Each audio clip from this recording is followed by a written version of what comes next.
जय श्री कृष्ण। आपका मेरे चैनल में स्वागत है।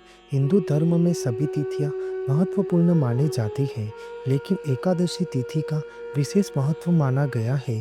पुत्रदा एकादशी का व्रत संतान प्राप्ति के साथ साथ संतान की समस्याओं के निवारण के लिए भी किया जाता है।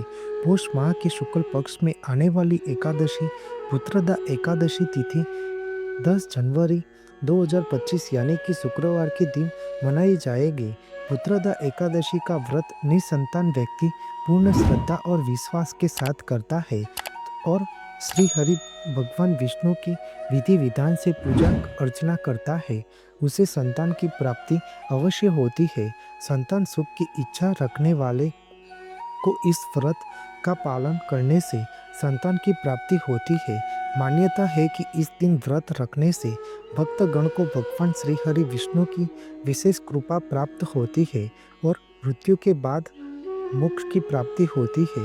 महाभारत में इस पुत्रदा एकादशी को लेकर एक प्रसंग का वर्णन किया हुआ है कि धर्मराज युधिष्ठिर ने भगवान श्री कृष्ण से पौष माह की शुक्ल पक्ष की पुत्रदा एकादशी व्रत के बारे में वर्णन करने के लिए प्रार्थना की। तब भगवान श्री कृष्ण जी ने वर्णन करते हुए कहा कि यह व्रत संतान प्राप्ति के लिए उत्तम है तथा इस व्रत से जीवन में सुख समृद्धि की भी प्राप्ति होती है। तब भगवान श्री कृष्ण जी ने धर्मराज युधिष्ठिर को इस पुत्रदा एकादशी की कथा का वर्णन करते कहा कि भद्रावती नगरी में एक सुकेतुमान नाम का राजा रहता था, लेकिन उसका कोई पुत्र नहीं था। वह निसंतान था। उसकी पत्नी का नाम सेव्या था। पुत्र न होने के कारण हमेशा वह चिंतित रहा करती थी। राजा के पितृ भी रो रो कर पिंड लिया करते थे और सोचा करते थे कि इसके बाद हमको कौन पिंड दान देगा। वह राजा भी सदैव यही विचार करता था कि मेरे मरने के बाद मुझको कौन पिंडदान करेगा। बिना पुत्र के पितृगणों और देवताओं का ऋण मैं कैसे चुका सकूंगा। जिस घर में पुत्र न हो उस घर में सदा के लिए अंधेरा ही रहता है। इसलिए पुत्र प्राप्ति के लिए क्या प्रयत्न करना चाहिए। जिस मनुष्य ने पुत्र का मुख देखा है वह बहुत भाग्यशाली है। उसको इस लोक में यश कीर्ति और परलोक में परम शांति मिलती है। उनके जीवन के दोनों लोक सुधर जाते हैं। पूर्व जन्म के कर्म से ही इस जन्म में पुत्र धन आदि प्राप्त होते हैं। राजा इसी प्रकार रात दिन चिंता में लगा रहता था। एक समय तो राजा ने अपने शरीर का देह त्याग करने का निश्चय किया, परंतु आत्मघात को महान पाप समझकर उन्होंने ऐसा नहीं किया। एक दिन राजा ऐसा ही विचार करता हुआ अपने घोड़े पर सवार होकर वन विचरण की तरफ चल दिए और वन में पक्षियों और पेड़ पौधों को देखने लगे। उन्होंने देखा कि वन में मृग, व्याध, सुअर, सिंह, बंदर, सर्प आदि सब भ्रमण कर रहे हैं। हाथी अपने बच्चों और हाथिनियों के बीच घूम रहा है। इस वन में कहीं तो गीदड़ अपने कर्कश स्वर में बोल रहे हैं, कहीं उल्लू ध्वनि कर रहे हैं। पक्षियों के मधुर आवाज सुनकर और वन के दृश्यों को देखकर राजा सोच विचार में पड़ गया। यह सोचकर आधा दिन इसी प्रकार बीत गया। वह सोचने लगा कि मैंने कोई तरह के यज्ञ किए, दान पुण्य किया, ब्राह्मण को स्वादिष्ट भोजन से तृप्त किया, फिर भी मुझको दुख प्राप्त क्यों हुआ। राजा प्यास के मारे अत्यंत दुखी हो गया और पानी की तलाश में इधर उधर घूमने लगा। थोड़ी देर दूरी पर राजा ने एक सरोवर देखा।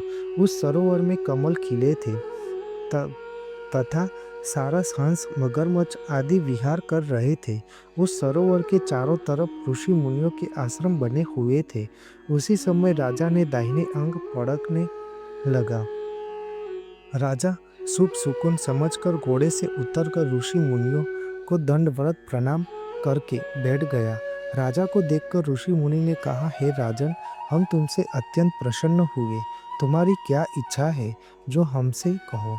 राजा ने पूछा, महाराज, आप कौन हैं और किस लिए यहाँ आए हैं?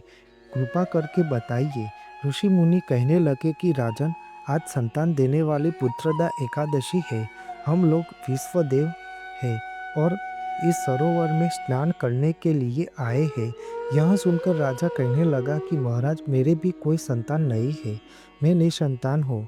यदि आप मुझ पर प्रसन्न हो तो एक पुत्र का वरदान दीजिए। ऋषि मुनि बोले, हे राजन, आज पुत्रदा एकादशी है, आज अवश्य ही इसका व्रत करें। भगवान श्री हरि विष्णु जी की कृपा से अवश्य ही आपके घर में पुत्र होगा। ऋषि मुनि के वचनों को सुनकर राजा ने उसी दिन एकादशी का व्रत किया और द्वादशी को उसका पालना किया।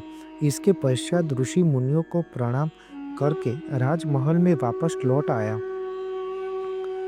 और कुछ समय बीतने के बाद रानी ने गर्भ धारण किया और 9 महीने के पश्चात उनके राजमहल में एक पुत्र का जन्म हुआ। राजमहल में बालक की किलकारियों और खुशियाँ बढ़ने लगी। समय जब बीतता चला गया, वह राजा कुमार बड़ा होने लगा। वह राजकुमार अत्यंत शूरवीर, यशस्वी और उनके पिता की तरह प्रजापालक हुआ।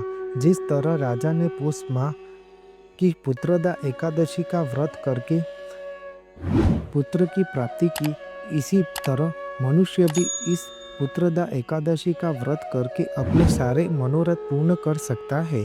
इसलिए पुत्रदा एकादशी का व्रत अवश्य करना चाहिए। आपको मेरी यह माहिती अच्छी लगी हो तो मेरी चैनल को लाइक, शेयर, कमेंट, सब्सक्राइब करें और बेल आइकन को दबाना ना भूलें। जय स्वामीनारायण।